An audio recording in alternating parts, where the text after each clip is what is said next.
This video is only for educational purpose. All content in this video are taken from different sources available on the internet. Information in the story is not verified.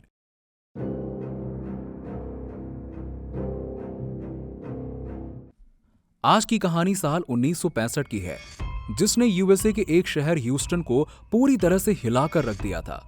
एक बुजुर्ग दंपति Fred Rogers उम्र 81 साल और Edwina Rogers उम्र 75 साल का बहुत ही बेरहमी से कत्ल हो जाता है।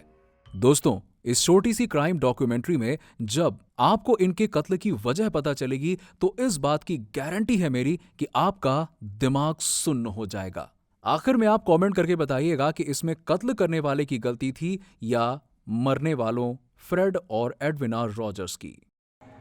23 जून 1965 ह्यूस्टन के पुलिस स्टेशन में कैप्टन चार्ल्स बुलक और उनका एक साथी ऑफिसर एलएम बाल्टा कुछ फाइल वर्क्स में उलझे हुए थे कि तभी पुलिस स्टेशन के फोन की घंटी बजती है, जिसे एलएम बाल्टा उठाते हैं। ये कॉल मार्विन नाम के एक आदमी ने किया था और वो काफी परेशान लग रहा था।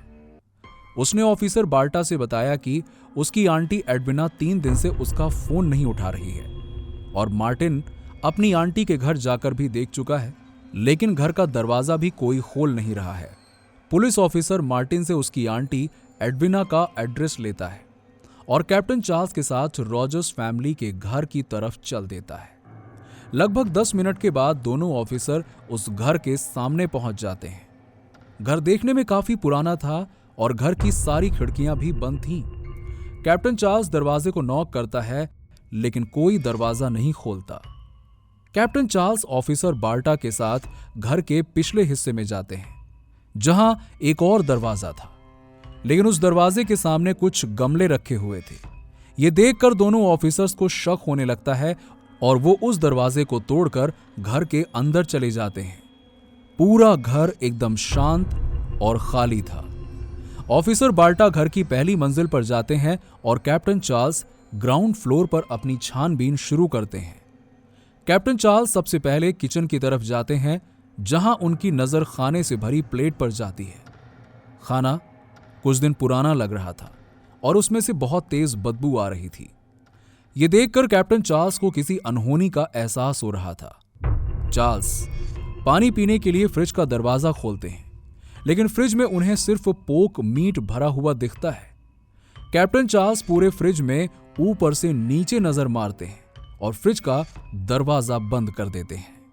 लेकिन कैप्टन चार्ल्स जैसे ही वापस मुड़ते हैं, उनके सर से लेकर पैर तक के रोंगटे खड़े हो जाते हैं।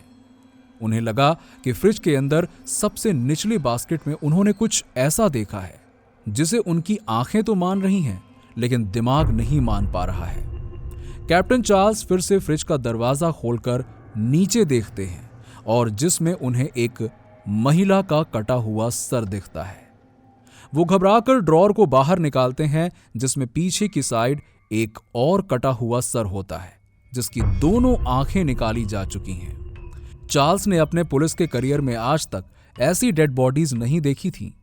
डर और सदमे के कारण चार्ल्स की आंखों के आगे अंधेरा छा जाता है और उसकी दिल की धड़कन बहुत तेज हो जाती है। चार्ल्स उस बॉक्स को वहीं छोड़कर चिल्लाते हुए घर से बाहर भाग जाते हैं और पीछे पीछे एलएम बाल्टा भी वहां आ जाते हैं। चार्ल्स अपने साथी एलएम बाल्टा को किचन का पूरा वाकया बताते हैं और ऑफिसर बाल्टा से कंट्रोल रूम कॉल करके फॉरेंसिक टीम बुलाने के लिए कहते हैं। पुलिस डिपार्टमेंट अपने बेस्ट ऑफिसर्स को इस केस की इन्वेस्टिगेशन देते हैं। फॉरेंसिक टीम घर से सबूत इकट्ठा करना शुरू करती है। वहीं डिटेक्टिव्स रॉजर्स के पड़ोसी और रिश्तेदारों से सवाल जवाब शुरू करते हैं। इस केस में फॉरेंसिक टीम बेहद चौंकाने वाले खुलासे करती है, जैसे फ्रेड रॉजर्स की हत्या क्लॉ हैमर से पीट कर हुई थी और उनकी आंखें भी निकाल ली गई थीं। वहीं एडविना रॉजर्स की हत्या सर में गोली मारकर हुई थी।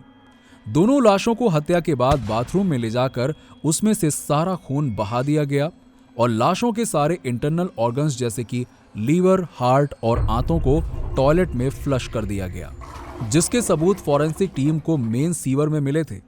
इसके अलावा फ्रेड रॉजर्स के प्राइवेट पार्ट को भी काट दिया गया था। साथ ही पूरे घर में खून के निशान सिर्फ बाथरूम या फर्स्ट फ्लोर के बाथरूम के डोर हैंडल पर मिले थे। पूरे घर को बहुत टाइम लगाकर अच्छे से साफ किया गया था। डिटेक्टिव्स को बहुत छानबीन करने के बाद सिर्फ एक ही आदमी पर शक जा रहा था। वो थे फ्रेड और एडविना के 43 साल के इकलौते बेटे चार्ल्स रॉजर्स। चार्ल्स को पिछले कई दिनों से किसी रिश्तेदार या पड़ोसी ने नहीं देखा था। साथ ही डिटेक्टिव्स को यह भी पता लगा कि चार्ल्स रॉजर्स किसी से बात करना भी पसंद नहीं करते थे। अपने ऑफिस के लिए घर से वो सुबह जल्दी निकल जाते और रात अंधेरा होने के बाद ही लौटते थे। लेकिन चार्ल्स एक बहुत ही इंटेलिजेंट आदमी भी थे। उन्होंने वर्ल्ड वॉर II में यूएस नेवी के लिए फाइटर प्लेन भी उड़ाया था। चार्ल्स को 7 से ज्यादा लैंग्वेज आती थी और प्रेजेंट में एक कंपनी में अच्छी पोस्ट पर थे। पुलिस को एडविना के भतीजे मार्विन से पता चला था कि चार्ल्स अपने पेरेंट्स से कभी बात नहीं करता था और जरूरत पड़ने पर चार्ल्स अपनी बात एक पेपर पर लिखकर अपने पेरेंट्स के रूम में दरवाजे के नीचे से डाल दिया करता था। इन सब जानकारी के आधार पर डिटेक्टिव्स को चार्ल्स रॉजर्स एक इंटेलिजेंट और सनकी आदमी लग रहा था, जिसने अपने ही माँ बाप का बड़ी बेरहमी से कत्ल कर दिया था। लेकिन पुलिस को पूछताछ के लिए चार्ल्स चाहिए था, जिसके बारे में किसी को नहीं पता था। चार्ल्स रॉजर्स कभी पुलिस को मिला ही नहीं। लेकिन आगे चलकर इस केस की 2 थियरी बनी। दोनों थियरी के हिसाब से मर्डर चार्ल्स ने ही किया था, लेकिन 2 अलग अलग कारण से।